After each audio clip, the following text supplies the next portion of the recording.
بسم اللہ الرحمن الرحیم۔ ڈینیو ایک بزنس مین یہودی ہے جس نے یورپ بھر میں بہت بڑی انویسٹمنٹ کر رکھی ہے، خاص کر پاور سیکٹر، آئل فیلڈ اور کنسٹرکشن۔ اس کے علاوہ فوڈ پروڈکٹ، گارمنٹس اور بیکرز آئٹمز کا بھی بزنس کرتا ہے۔ وہ اپنا ایک واقعہ بیان کرتا ہے کہ جرمن میں موجود میری کنسٹرکشن کمپنی کے مین آفس کا سیکورٹی گارڈ پاکستانی مسلمان تھا۔ وہ ذات سے کہیں بھی مسلمان نہیں لگتا تھا، بلکہ میں نے اسے کبھی نماز پڑھتے یا کوئی بھی مذہبی رسم کرتے نہیں دیکھا تھا۔ البتہ اس کی دنیاوی لحاظ سے یہ خوبی تھی کہ وہ ایماندار تھا، کام سے مخلص تھا۔ ایک دن جب میں ایک نئے پروجیکٹ پکڑنے کے لیے جرمنی گیا ہوا تھا اور پروجیکٹ مل جانے کی وجہ سے بہت خوش تھا، ڈیل سائن کرنے کے بعد میں اپنی کمپنی کے جرمنی میں موجود مین آفس پہنچا تو گیٹ پر کھڑے مسلم پاکستانی سیکورٹی گارڈ نے مجھے دیکھتے ہی میری عزت میں اپنا ہتھیار سائیڈ پر رکھ کر میرے لیے دروازہ کھولا۔ نہ جانے مجھے کیا سوچی کہ میں اس مسلمان نوجوان کے پاس رک گیا اور اسے کہا کہ قرآن پاک میں لکھا ہے ایک ایک مسلمان سو غیر مسلم کافر پر باری ہے، جبکہ مجھے نہیں لگتا کہ تم اپنے جیسے ایک پر بھی باری ہو سکتے ہو۔ ڈینیو کہتا ہے کہ پاکستانی مسلمان نے بہت تحمل سے میری بات سنی اور پھر میری تصحیح کرتے ہوئے بتایا کہ جہاں اللہ تعالیٰ نے سو کافروں پر ایک مسلمان کو باری قرار دیا ہے، وہیں آگے مجھ جیسے کمزور ایمان والوں کا علم رکھتے ہوئے اللہ تعالیٰ 10 اور پھر 2 کافروں پر ایک ایک مسلمان کو باری قرار دیا۔ اس مسلمان سیکورٹی گارڈ کی بات بجا تھی، مگر میں اپنی ضد پر اڑ گیا اور کہا کہ قرآن پاک میں یہ بات آئی ہے، یا تو تم ثابت کرو کہ مسلمان سو کافر پر باری ہے، یا پھر مان لو کہ قرآن پاک میں نعوذ باللہ جھوٹ ہے۔ میری بات سن کر مسلمان سیکورٹی گارڈ کچھ دیر کے لیے خاموش ہو گیا، جیسے میں نے اپنی فتح سمجھا، اور دفتر کی جانب قدم بڑھا دیے۔ ابھی یہ قدم اٹھا ہی تھا کہ مسلم سیکورٹی گارڈ نے مجھے مخاطب کرتے ہوئے کہا، سر، قرآن کریم میں ایک ایک لفظ سچ ہے، یہ میرا ایمان ہے اور میں بہت جلد آپ کو ثابت کر دوں گا کہ ایک ایک مسلمان سو کافر پر باری ہے۔ میں نے لاپرواہی سے کہا، مجھے شدت سے انتظار رہے گا، اور آگے بڑھ گیا، جبکہ میرا باقی سٹاف جو میری اور مسلم سیکورٹی گارڈ کی بات سن رہا تھا، وہ مجھے داد دیتے ہوئے میرے ساتھ چلنے لگا۔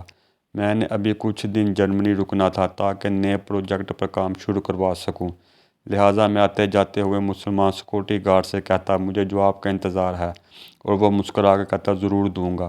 وقت اپنی روانی سے گزرتا ہے۔ جس دن صبح پروجیکٹ پر کام شروع ہونا ہوتا ہے، اس سے پہلے کی ایک شام میں کمپنی کے مین آفس میں ایک پارٹی رکھتا ہوں، جس میں اپنی مختلف کمپنیوں کے 750 لوگوں کو مدعو کرتا ہوں تاکہ وہ اپنی رائے دیں اور اپنی نیک خواہشات کا اظہار کریں۔ پارٹی شروع ہونے سے پہلے سب کو باری باری اسٹیج پر بلایا جاتا ہے۔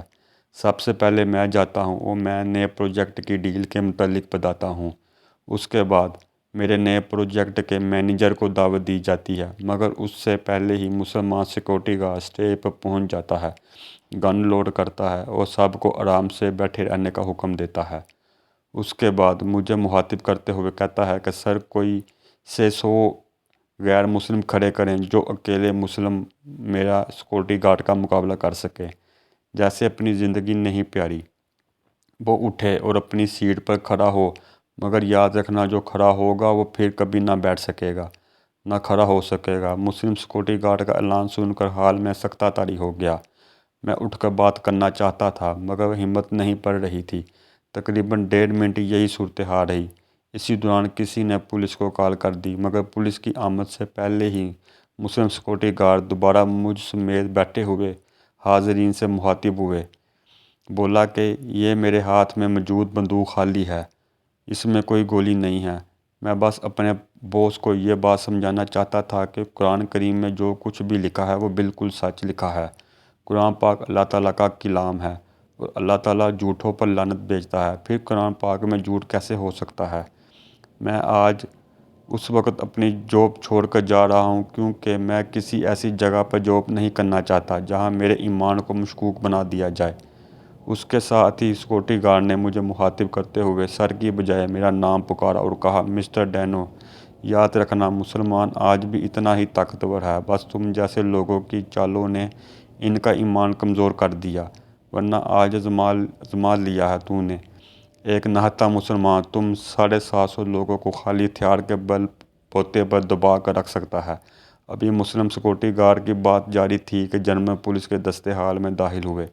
سب نے ہتھیار تان لیے، پوزیشن لے لی۔ وہ مخاطب ہو کر پوچھا، مسلم دہشت گرد کہاں ہے؟ کوئی اشارہ دے۔ تب میں فوراً کھڑا ہوا، ہاتھ اوپر کر کے اسٹیج پر گیا، اپنا تعارف دیا اور کہا کہ یہاں ایک اسٹیج ڈرامہ ہو رہا تھا۔ اس کردار سے متاثر ہو کر کسی نے آپ کو کال کر دی۔ میں معافی چاہتا ہوں، آپ کو تکلیف اٹھانی پڑی۔ ساتھ ہی پولیس افسر کا شکریہ ادا کر کے انہیں واپس بھیج دیا۔ اس کے بعد مسلم سیکورٹی گارڈ کو بہتر جاب کی آفر کی، مگر اس نے انکار کر دیا۔ میں نے اسے گولڈن ہینڈ شیک دے کر رخصت کر دیا۔ اس واقعے کے بعد میں نے 2 نتیجے اخذ کیے اور ان کو اصول مان لیا ہے۔ نمبر 1، کبھی کسی کے مذہب کے متعلق گفتگو نہیں کی جس سے اسے تکلیف پہنچے، کیونکہ تکلیف کسی بھی وقت طیش میں بدل سکتی ہے۔